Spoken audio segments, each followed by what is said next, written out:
It's Boomer and Gio on The Fan and the CBS Sports Network.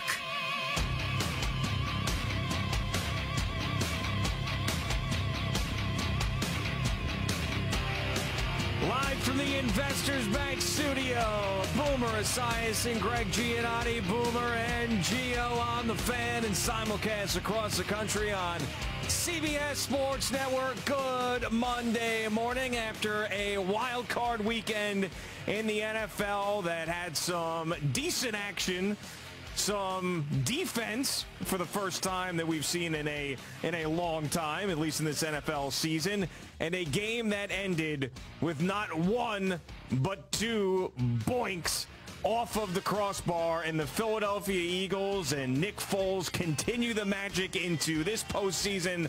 How far will it go? It might end in New Orleans next weekend, but for the Eagles fans, they don't care. They're still basking in the glow of this one yesterday.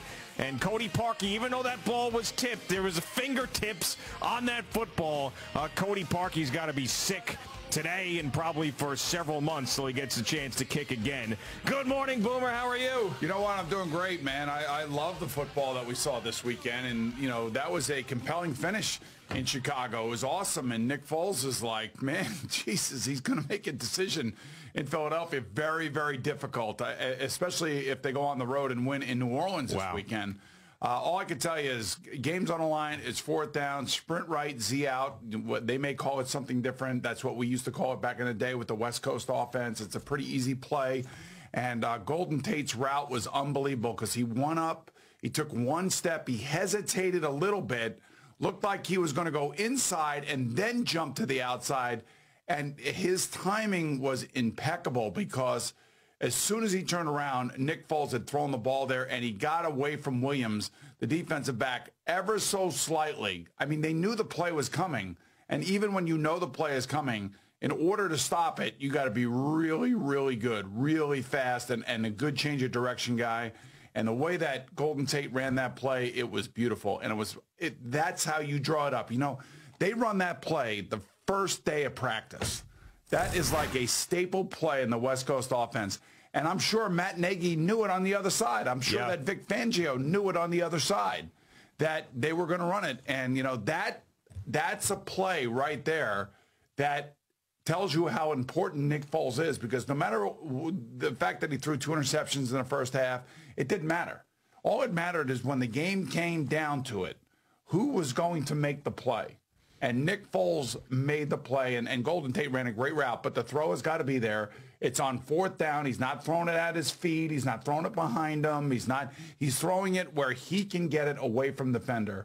And that's what you call a money play. And that's why Philadelphia, if they go on and win in New Orleans this week, man, I don't know what the hell the Eagles are going to do. That's a very, very tall task, of course. But at this point, you can't count them out of any game anywhere. And the Golden Tate part of that is really interesting, too, because this is a guy, they go and they make the trade at the trade deadline this year.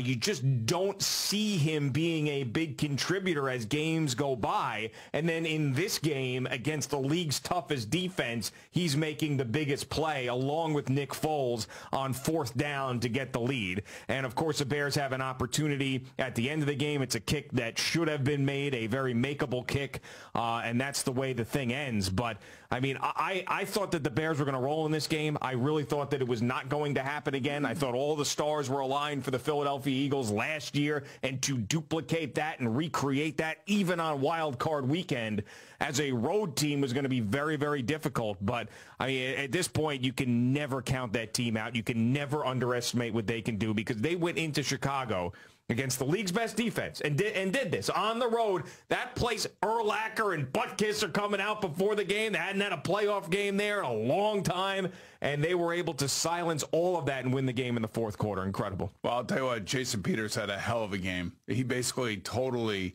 outplayed Khalil Mack, and just shut him out, and it was awesome. It was an awesome game. It was an awesome finish. I feel bad for Cody Parkey, I really do, because he obviously has had a rash of these upright hittings throughout the season, and of course NBC went back and showed you all of them. Like, man, what just an awful season for him. And if you're his quarterback, though, Are you feeling bad for him, though? You feel terrible for him. You really do. You know why? Because you've asked them to win games for you. You've asked them to hit big kicks for you, and they usually come through, and sometimes they don't. And this ball was tipped a little bit. I don't know how. Yeah, the tip changes it for me. It does, because if it's just a flat-out miss, then I'm a little more. I mean, I don't know. I don't know if I feel bad. I understand what he's going through sucks. I feel bad. I can't. I don't know. I mean, this is the NFL. You're out to make that kick. It's the playoffs. Like, you know what I'm saying? Like, I don't know. I didn't feel bad for Blair Walsh when he did it to my team in a wild card weekend against the Seahawks. I don't feel bad for these guys. I'm sorry. Now, am I going to boo the hell out of them and send them horrible things on Twitter? No, I'm not going to do that, because, everybody makes mistakes. You didn't get the job done. You don't get nasty about it. But, I mean, if I'm a Bears fan, I'm not shedding a tear for him. I'll tell you that much. He wasn't the only guy I felt bad for. I felt bad for Lamar Jackson. I felt bad for Deshaun Watson. Those guys played awful. Yeah, they were terrible. I mean, it was just like the amount of balls that were thrown into the ground, over somebody's head, thrown into the chest of the opposing team, that if a couple guys would have made a couple interceptions for the Colts and for yesterday the Chargers, those games would have been like 3 fumbles in 8 minutes or something, or whatever it was, or 8 plays. I think 3 fumbles in 8 plays, rather. And I felt like, at halftime, I felt like, if I'm John Harbaugh, I got to seriously consider getting him off the field, because he just looked like he was out of the game. Like, mentally, he was out of the game. Like, they were all over him. And with the way that they were playing their defense, they were forcing, I believe, him to try to throw the football. And Marty Morningwig's trying to call plays, and balls are flying over people's heads and thrown at people's, feet. And, I mean, he was just all over the place. Yeah. I mean, look, I get it. He's a rookie quarterback. He's going to be fine. But yesterday, he was awful. And I guess, okay, with 5 minutes to go, they score 14 points. And a lot of that is due to him running around and just throwing the ball and, displacing the defense and getting away from us. And I want to give him credit for that. I was shocked that he was able to make that happen in the end of that game, because you're right. I mean, that offense was so inept. They didn't know what to do when they couldn't run the ball. The L.A. Chargers had the perfect game plan to stop him running, and also Gus Edwards and Kenneth Dixon and whoever else they want to hand the ball off to. I could not believe that they put together any sort of offense in that fourth quarter. The only reason is because he was running around all over the place. And eventually, you're going to make plays sooner or later.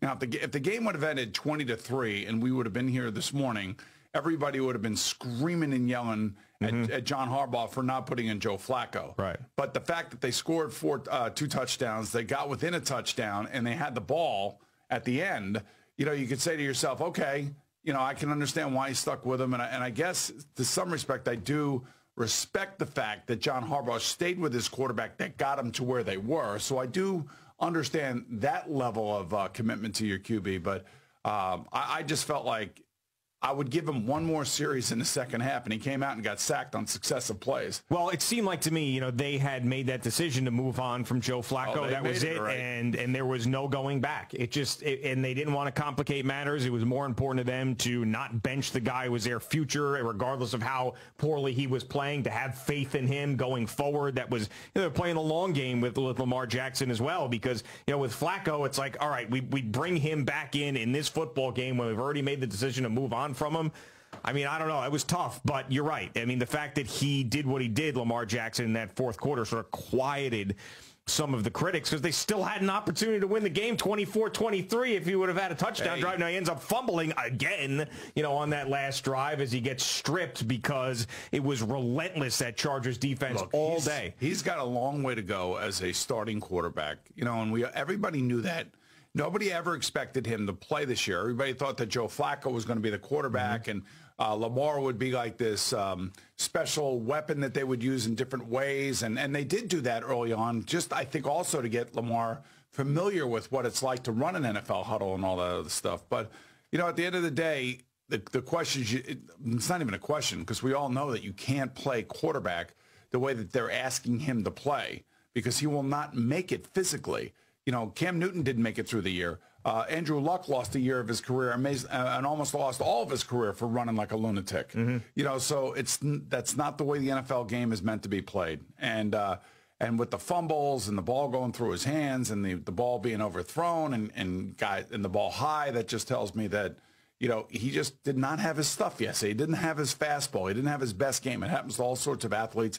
But John Harbaugh, nonetheless, stayed with him. So now the interesting thing from a Jets fan's perspective is what is the situation with John Harbaugh in Baltimore? Is he going to be available, and is he going to be pushing the envelope down there to the point where the Ravens have to seriously consider letting him go, most likely through or via a trade with another team? Yeah, and I can't get a read on it because John Harbaugh, when asked about it yesterday after the game, goes, well, I want to be here if they want me here. Okay, well, what does that mean? Right, exactly. Does that mean if they want me here at their price or they want me here at my price, or right? They want me here where I have a say in the 53-man roster, right, which is going to be very, very critical, and I'm going to tell you why.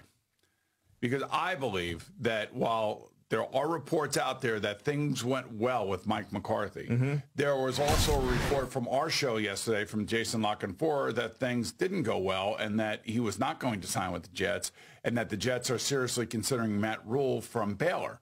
Now, Matt Rule was also an NFL coach. He coached on Coughlin's staff with the Giants. So, look, it's not like he doesn't know the NFL, doesn't know football. I'm sure he does. I don't necessarily know that that's going to make the Jet fan happy, and I don't want to. Of course, I don't want to. I don't want to in any way disparage a coach and his opportunity if the Jets afford him one. I'm just trying to think about, what I think the Jet fan really wants and what the Jets desperately need right now. And the only thing that I would worry about is whether or not a coach like Coach McCarthy will come here without control of who is playing for him. Now, I'm not saying that he has to control the draft. I'm not saying that. What I am saying is that when it comes down to final cuts day, a guy like McCarthy or a guy like Harbaugh has got to have control of the 53-man roster. That's what they're going to want. And the question is Christopher Johnson going to give that to that coach, or is it going to stay on the desk of Mike McCagnon and Heimendinger? So, and I would think that, that's one of the sticking points right there about who is controlling the 53-man roster. Not so much who's controlling the draft. I mean, if I'm a coach and you're the scout and you're the general manager, go do the draft. Do what you think. We all know what we need. Now that we have the draft and we kind of collaborated together, hopefully, and we got the guys that we want, as the coach that has all the history, the experience that you're paying for, I want to be able to control who the hell is going to be on my 53-man roster. I don't want you telling me who's going to be on my 53-man roster. Especially a guy with that experience. But, I mean, to me, I guess the best situation is a healthy collaboration, right? Yeah, but yes. But, again, these are all like these little sticking points where people want to control their little fiefdoms. Was he going to get that in Cleveland, though? Because John Dorsey has done an unbelievable job in 1 year acquiring talent. I don't know.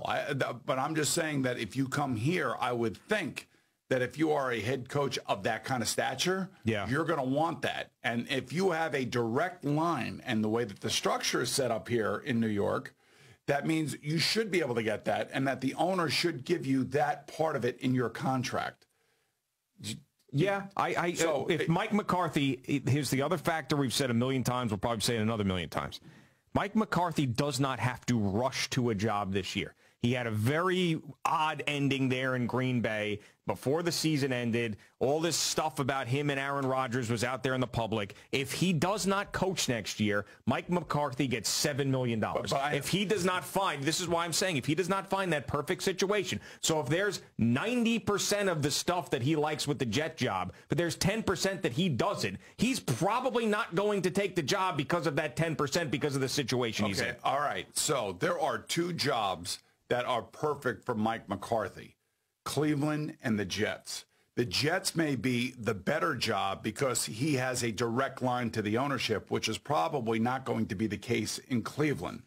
You see what I'm saying? Yes. So if he comes to the Jet job, he's got his young quarterback, he's got his third-round pick or third overall pick, he's got his $90 million in free agency, and if it requires giving him control of the 53-man roster, you don't have to give him control of the draft and all that other stuff, but control the 53-man roster, plus you're paying him, what?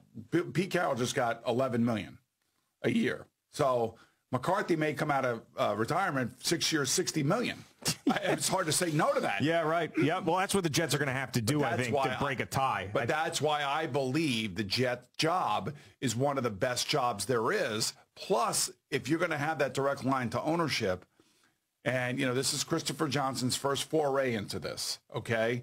And it's a big decision. And it's a decision that is monumental for so many different reasons for this franchise. If that's what it takes to get a Mike McCarthy, then that's what it takes. And that's what I'm giving. I have to give it to him because he's the one that's going to bring instant credibility to my team. Now, I would also say that's exactly what I would give John Harbaugh. If I'm going to get John Harbaugh and I'm going to have to trade for him, then I'm going to have to give him what he wants to come here. Yeah, I think you need to do whatever it takes at this point. I didn't love the idea of McCarthy at first. But then looking at the landscape of the coaches, if you're telling me that Mike McCarthy has some demands and you're the Jets at this point in your franchise, I think you got to meet all those demands. So they're going to be meeting with, they may have met with Chris Richard yesterday. They may be meeting with this Matt Rule from Baylor again. Not again, but either today or yesterday. I'm not really sure. But the reason maybe why you hire those guys is because the guys that are leaking the names to Manish are the guys that want to protect what they have going for them here, too. Mm-hmm. Yeah. This is the thing that really, honestly, sucks about the whole thing, that Christopher decided, okay, we're going to keep Mike McCagnon, and we're going to keep the structure the way that we had it. This way, we're going to try to bring in a coach that is going to have this kind of cachet and this kind of control, but the guys that are already there are going to be very protective of their jobs and protective of their future. Why? Because the people in their life are telling the same thing to them as people in the coaches' lives are telling them. Right. You got to control the 53. You got to control the 53. You got to control the 53. I'm just like, I don't know where this ends. I can only hope that if it's a Mike McCarthy or a John Harbaugh, that you give them the control of the roster of who is playing for them. Maybe they're not picking the players. Hopefully picking the players goes through scouting and the GM and the contracts go through all that side of it, and they collaborate on that because they know what they need here. But at the end of the day, a coach of that magnitude is going to want to have control of the roster. And Jason La-Canfora said yesterday that while meetings are fine and everything goes great, it doesn't look like he's going to be signing with the Jets. That's what he said. 6:17 on the Fan. Boomer and Gio just getting started. Quick break. We'll get Jerry in here and plenty more. But first, Boomer's got something for you. All right, Gio, it is a Monday morning, 6:17 on the Fan.